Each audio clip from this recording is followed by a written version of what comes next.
Done से। आधी रात का वक्त और एक बुरी खबर ये थी कि जो डीजी प्रिजन जम्मू कश्मीर हिम्मत कुमार लोहिया जो थे उनका जो है वो एक कत्ल होता है और वक्त होता है आधी रात का। जैसे जैसे ये खबर बाहर निकल कर आई तो हड़कंप मच गया और जितने भी लोहिया साहब को जानने वाले थे वो जो है वो परेशान हाल हो गए और हर कोई ये जानना चाहता था कि आखिर हुआ क्या है। देर रात पुलिस का स्टेटमेंट आता है कि उनका जो है वो गला काटकर जो है उनकी हत्या की गई है और उस हत्या में एक नौकर जो है डोमेस्टिक हेल्पर जो वहां पर कुक था जिसका नाम यासर अहमद बताया गया और ये यासर अहमद जो है वो रामबन का था। पुलिस ने जो है उस मकान को जो है जब सर्च की और वहां पर जब जो क्राइम सीन था जब वहां पर पहुंचे तो वो ये देखकर हैरान हो गए कि जो लोहिया साहब है उनकी बॉडी को जो है वो जलाने की भी इस यासर ने जो है वो कोशिश की थी। जो यासर अभी जो है प्राइम सस्पेक्ट थे। लोहिया साहब जो है वो उदियावाला एक एरिया है जो जम्मू के आउटस्कर्ट्स में है, वहां पर एक अपने दोस्त के घर में रह रहे थे क्योंकि जो यहाँ पर वो रहते थे वहां पर रिनोवेशन का काम चल रहा था। लेकिन एक चौंकाने वाली बात यह है कि जो वहां पर डोमेस्टिक हेल्पर थे वो कैसे जो है वो वहां पर जो है वो उनके साथ रहे जबकि इनके साथ अपना एक स्टाफ होता था, वो कहाँ था। काफी सवाल जो है वो अभी जो है वो जिनके जवाब तलाशने बाकी है। किस तरह से एक डीजी लेवल का जो ऑफिसर है वो वर्नेबल रहा उन लोगों के बीच में शायद जिनको वो जानते भी नहीं थे, या वो एक ट्रस्टेड हेल्पर थे वहां पर उनको जिसने उनका जो है वो कत्ल किया है। हम अक्सर देखते हैं SHO rank officer, DSP rank officer वहां पर डिपार्टमेंट की तरफ से जो है वो लांगरी भी होते हैं, उनके साथ मुलाजिम बाकी भी होते हैं, यहाँ तक कि उनको नौकरों जैसे काम भी जो है वो कराने के वीडियोस भी जो है वो पास्ट में आए हैं। लेकिन क्या डीजी रैंक के ऑफिसर के साथ पुलिस डिपार्टमेंट के कोई ऐसे बंदे नहीं थे जो वहां पर उसके साथ होते उस वक्त और शायद ये हादसा जो है वो ना होता।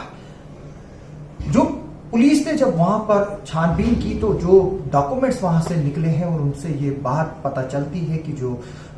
यासर अहमद है वो जो है वो एक ल्यूनेटिक पेशेंट था जो कि मेंटली डिप्रेस था। और क्या ये चीज जो है वो हक बजाने थी कि ऐसे शख्स को जो है वो डीजी के साथ जो है वो रखा जाए जो जिसने आज उसका जो है वो कत्ल किया है और फिर उसके जिस्म को जो है वो जलाने की कोशिश की गई। जो बताया जाता है कि जो दूसरा हेल्पर था जब वो खाना खाने के लिए गया तभी जो है वो ये यासर ने जो है वो टाइम देखकर जो है वो लोहिया साहब का जो है वो कत्ल किया है। जो लोहिया साहब है उनके पाँव में कुछ तकलीफ थी, उसने जो है उसको ऑइंटमेंट लगाने के लिए वहां बुलाया था, लेकिन ये जो यासर है इसने साजिश के तहत जो है वो अंदर से दरवाजा बंद कर दिया और उनका कत्ल कर दिया और उस कत्ल करने में जो है वो कामयाब हो गए। जब तक बाकी लोग वहां पर जब लोहिया साहब ने चीखा चिल्लाया, जब बाकी लोग जब तक वहां पहुंचते दरवाजा तोड़ने की कोशिश करते तब तक जो है वो यासर अपने मकसद में जो है वो कामयाब हो चुका था और वहां से वो बाहर निकलने में भी कामयाब हुआ। उसके बाद जो है वो पुलिस ने मैनहट लॉन्च किया और उसके फोटोग्राफ्स भी जो है वो सोशल मीडिया पर जो है वो जारी किए। और उसके बाद जो है अभी कुछ देर पहले जो है वो यासर को कनाचक एरिया में जो है बताया गया जम्मू के, वहां से जो है वो गिरफ्तार किया गया है। उसकी जो क्वेश्चनिंग है वो चल रही है और उसका क्या मोटिव था उसको जानने की कोशिश कर रही है पुलिस की एक्चुअली वहां पर उस वक्त हुआ क्या और क्या चीज हुई जिसने एक शरीफ ऑफिसर जैसे लोहिया साहब है जिनको मैं पिछले 15 साल से जानता हूं, जब वो डीआईजी जो है वो डोडा किश्तवाड़ रामबन रेंज के थे और उन्होंने जो है वो 2008 में जब किश्तवाड़ में कम्युनल क्लैशेस हुए थे वो तब डीजी थे और उन्होंने उसके बाद वहां पर किस तरह का रोल निभाया दोनों कम्युनिटी को सामने लाने में, ये भी जो है वो एक आया है। और उनका जो शांत स्वभाव और उनका जो फ्रेंडली नेचर जो था उसके लिए भी जो है वो जाने जाते थे, लेकिन आज वो हमारे बीच नहीं है। हाल ही में जो है उनको वो डीजी प्रमोट किया गया था और 3 अगस्त को जो है उनको डीजी प्रिजन की जिम्मेवारी सौंपी गई थी। ये डीजी जो प्रिजन है जम्मू कश्मीर का एक इम्पॉर्टेंट पोस्ट होती है जिस रिस्पॉन्सिबिलिटी इनको दी गई थी।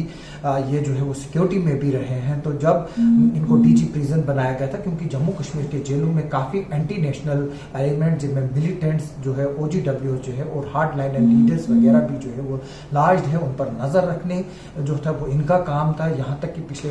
सालों में कई रिपोर्ट्स भी आई थी कि जो जम्मू कश्मीर के जेल्स हैं वहां पर जो है वो सिम कार्ड, चरस, ड्रग्स जैसी चीजों की भी जो है वो रिकवरी हुई थी। और ये भी पता चला था कि किस तरह से अंदर से जो मिलिटेंट जेल से हैं वो नेटवर्क जो है वो बाहर चलाते थे। अफसोसनाक बात है और मेरे भी जो है वो जो फैमिली है, मेरी हार्टफेल्ट कंडोलेंसेस है जो लोहिया साहब की जो फैमिली है जो आसाम के बेसिकली है और 1992 बैच के जो है वो एक IPS ऑफिसर थे और 30 साल इनकी सर्विस कंप्लीट होने के बाद जो है इनको DG का रैंक जो है वो यहाँ पर मिला था और अगस्त में जो है वो ये DG प्रिजन जैसे मैंने बताया कि वो जो है वो बने थे। जो ये तौसीफ अहमद है इसका क्या रोल है क्या नहीं है अभी जो है वो पुलिस इसकी इन्वेस्टिगेशन जो है वो कर रही है। जो सीनियर ऑफिशियल्स है जिनमें चीफ सेक्रेटरी DG और हमने जो है वो शैलीन काबरा साहब जो कि ex home secretary principal home secretary भी रहे हैं, आज वो जो है वो जल शक्ति डिपार्टमेंट के जो है वो प्रिंसिपल सेक्रेटरी हैं और फाइनेंशियल कमिश्नर रेवेन्यू हैं, वो भी जो है वो वहाँ पर मौके पर पहुंचे और जो घर जिसमें इनकी हत्या की गई है उसकी एग्जामिनेशन इस वक्त चल रही है। उसके बाद ही जो है वो लोहिया साहब की जो जिसमें डेड बॉडी जो है जिसमें खाकी जो है उसको जो है वो मेडिकल कॉलेज पहुंचाया गया जहां उनका पोस्टमार्टम होगा और उसके बाद जो लीगल फॉर्मेलिटीज होंगी उसको पूरा करने के बाद जो है उनको अपनी फैमिलीज के जो है वो हवाले किया जाएगा। लेकिन इस पर जो DG लोहिया साहब का जो कत्ल हुआ है इस पर जो है वो अभी काफी जो है वो सवालात उठाए जा रहे हैं कि एक DG की सिक्योरिटी कितनी लूज थी कि वो जो है उनका कत्ल करके जो है एक शख्स जो है कत्ल करके उनको जो है वो वहां से भाग भी जाता है और अब जो है वो अरेस्ट भी जो है वो होता है।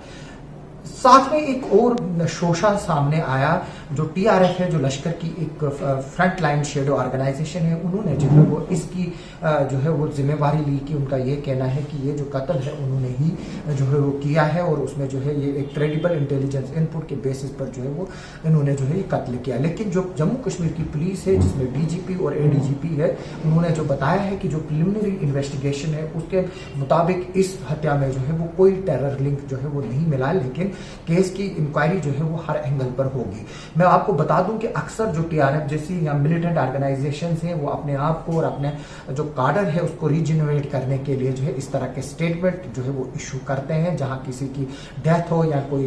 किसी सर्कमस्टेंसेस में किसी की मौत हो, वहां पर जो है इस तरह के स्टेटमेंट जो है वो इशू करते हैं क्योंकि इनका कार्डर जो है वो ऑलरेडी डिमोरलाइज्ड हो चुका है और पिछले 2-3 साल में तकरीबन 1000 के करीब जो है वो